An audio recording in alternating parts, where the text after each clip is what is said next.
Olá, sejam todos muito bem-vindos. Chegamos, enfim, ao último eneatipo da mandala do Eneagrama, o eneatipo 7, o otimista do Eneagrama. Eneatipo 7, aquele que é a cara do prazer. Aquelas pessoas que de fato olham para tudo e para todos, sempre vendo o lado bom das coisas.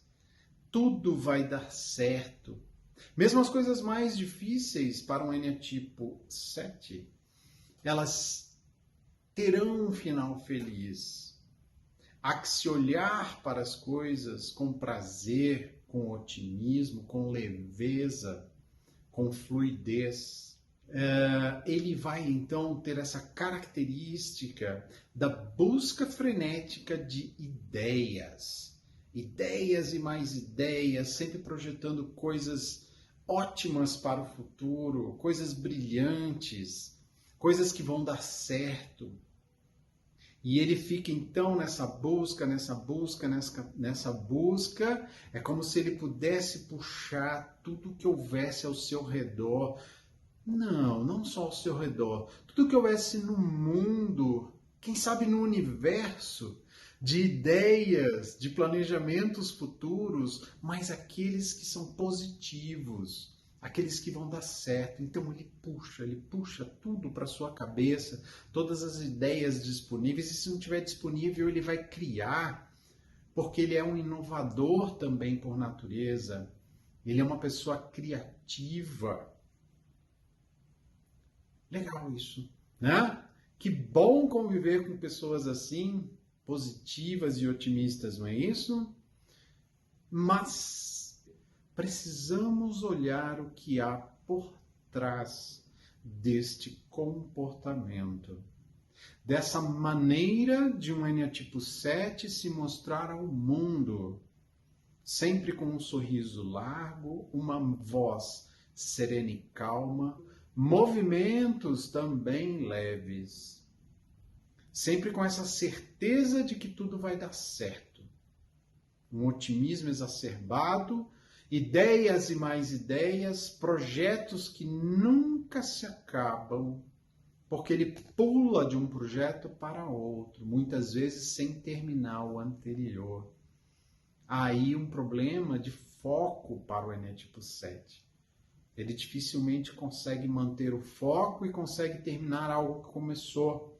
Porque quando ele prevê, quando ele antevê que algo vai se tornar difícil ou doloroso, em todas as dimensões do ser, pode ser fisicamente, pode ser nos pensamentos, pode ser emocionalmente, ele tem a tendência de abandonar o que ele está fazendo. E o que ele está fazendo pode ser uma pessoa, pode ser um relacionamento. E por que tudo isso? Então vamos olhar o que tem por trás dessa característica, desse comportamento e dessa personalidade de um eneatipo 7. E aí, para falar do que há por trás, nós precisamos nos remeter ao passado. Nós precisamos voltar lá na primeira infância de um eneatipo 7, portanto de 0 a 7 anos, e entender que ali existe uma criança ferida, uma criança que teve uma percepção de uma dor, de um trauma incrível que lhe marcou profundamente. E a dor de um eneatipo 7, portanto o seu medo original, é justamente o de ser abandonado. O eneatipo 7, por uma percepção ou por uma experiência real de abandono, de perda emocional, mas na maioria das vezes de perda física mesmo, ele cria uma crença de que ele não pode mais confiar nas pessoas no sentido de depender delas. Porque a qualquer momento, aquela pessoa da qual ele depende poderá deixá-la. Olha que dor incrível.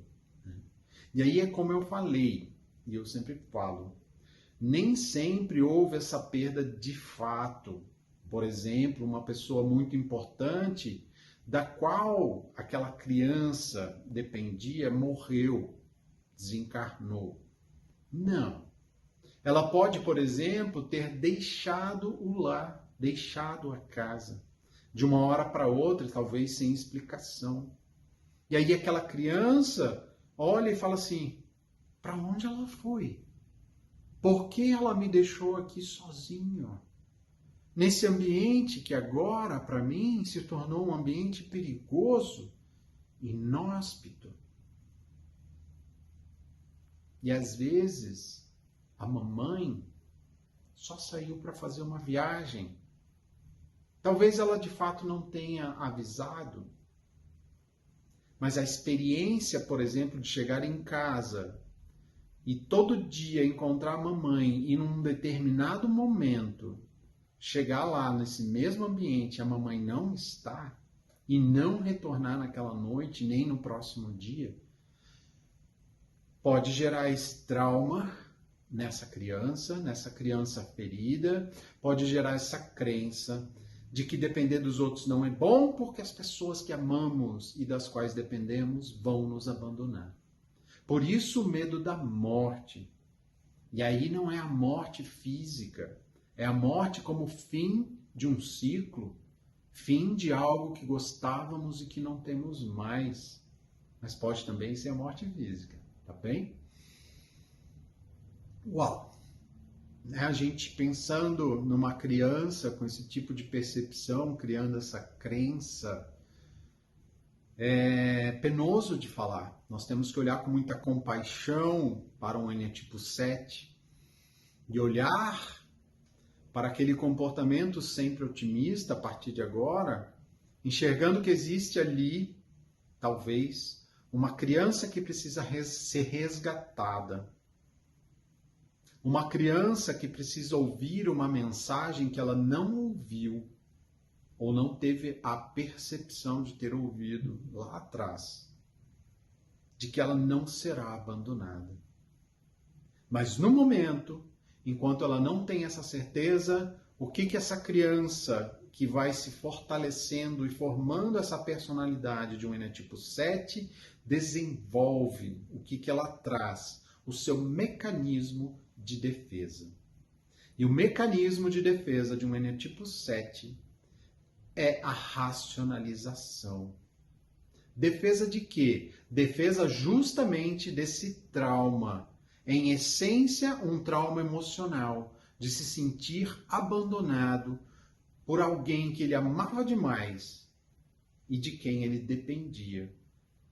Então, o eneatipo 7 traz tudo para a mente, traz tudo para a razão. Ele racionaliza tudo. Tudo. Todas as questões materiais, todas as questões da imaginação, do imaginário. E, sobretudo, todas as questões emocionais. Ele não se entrega para suas emoções. Porque se ele se entregar para as suas emoções, ele vai, em sua crença, perder essa conexão com a sua mente, com a sua racionalização. Então ele não olha para as suas questões emocionais. Ele racionaliza, ele tem essa capacidade ímpar de racionalizar as emoções, de racionalizar o amor, de racionalizar a raiva. Tudo é racionalizado. E como que ele expressa esse mecanismo de defesa? Vocês já sabem disso.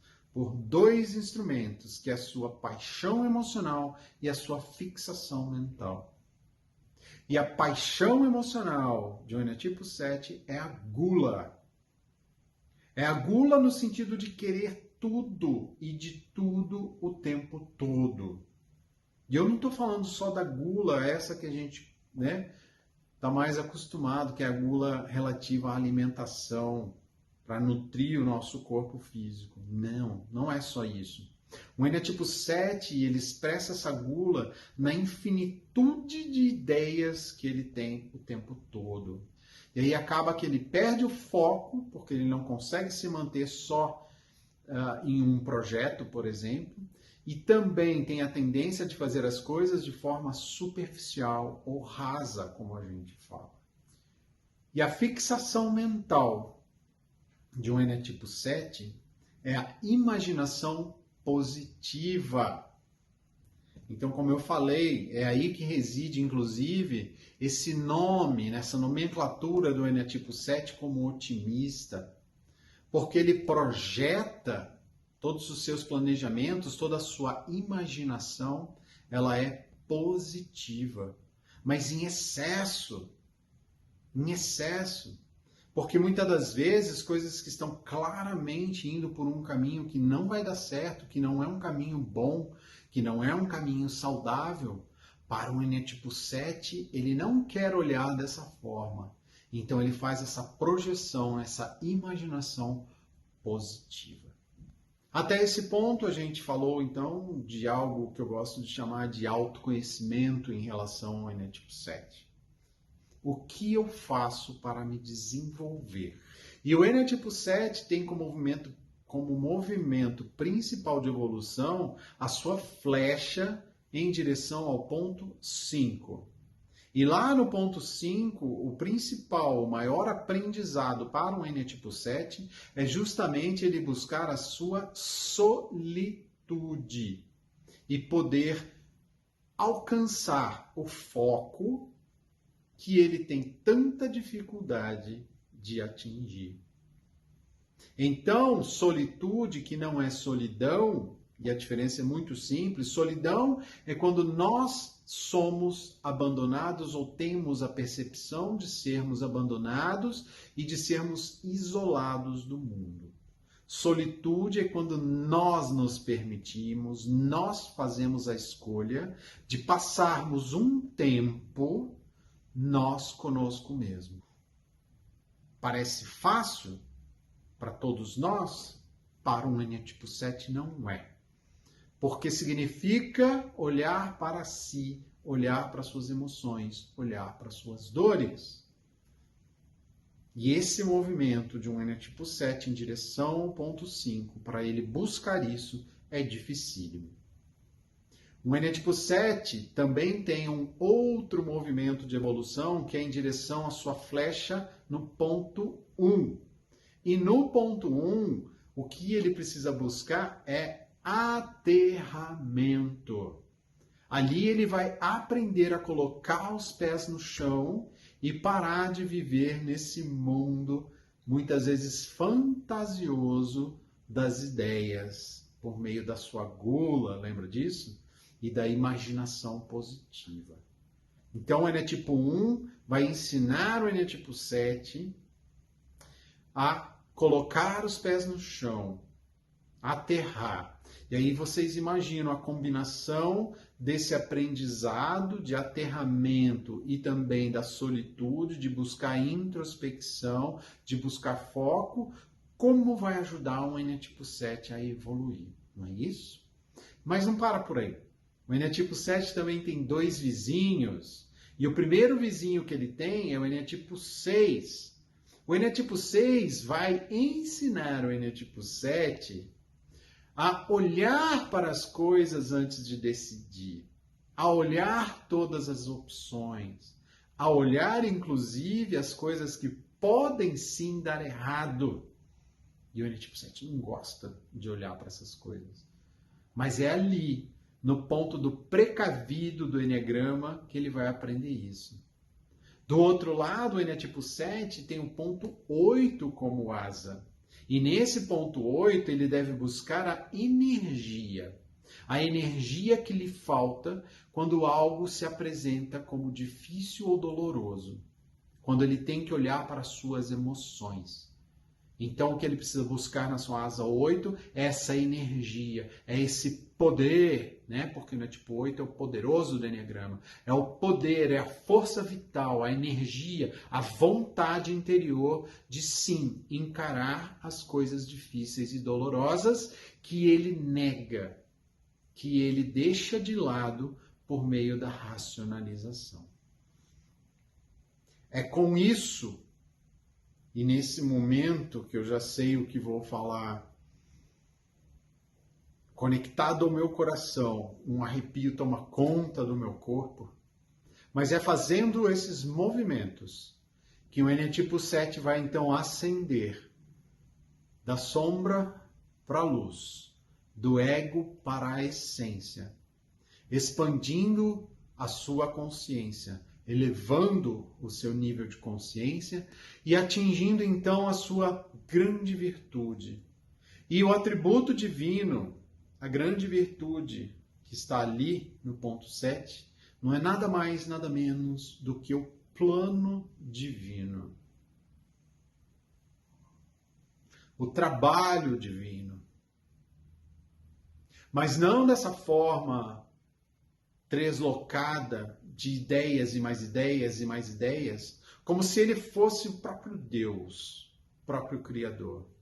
Mas sim com um estado de presença, vivendo o aqui e agora, fazendo uma coisa de cada vez, com início, meio e fim, para então honrar essa virtude divina, esse atributo divino, que é o próprio plano, é o próprio trabalho, em prol de si, em prol da humanidade, em prol de um mundo melhor. E o Eneatipo 7 que está me ouvindo agora sabe exatamente do que eu estou falando. E é lindo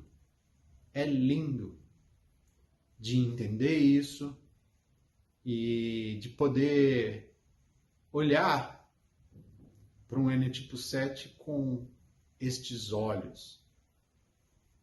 Não só os olhos físicos, mas os olhos do coração. Enxergar ali uma pessoa, um ponto na mandala sagrada do Enneagrama em que está o plano, a obra de Deus. Tá bom? Então eu te vejo no próximo vídeo. Eu te espero lá. Vamos junto nessa. Até breve. Tchau.